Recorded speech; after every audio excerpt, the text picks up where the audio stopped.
За та бүхэнд энэ өдрийн мэнд хүргэе. 21-р зуун энэ үед бол нүдэнд харагдахгүй бүхэн байхгүй гэсэн ойлголт өөрчлөгдсөн. Жишээ нь одоо ням бактери, вирус ихэд нүдэнд харагдахгүй байна. Тэгээ микроскопын маруул ингээ харж болж байна. Тэгээ нагбуу гүжиргээд энэ хар үрэл нь бол 9 янзын зай орсон байгаа.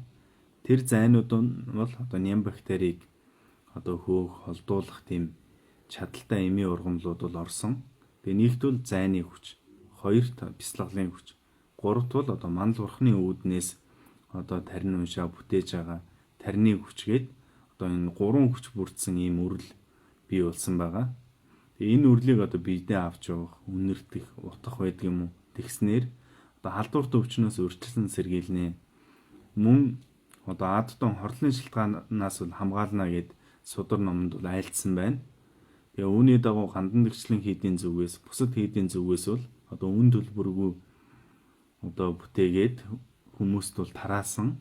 Тэгээ энэ удаад Нарванчин утга цангийн зүгээс 10,000-ыг одоо бүтээгээд тэгээ 18 номыг уншаад тэгээ энэ хэцүү цаг үед одоо бид хүний төлөө нойр хоол үзтгэж байгаа эмч, цагдаа, улсын онцгой комисс мөн одоо шаардлагатай ард иргэдэд бол үн төлбөргүй тараагаад эхэлж байна.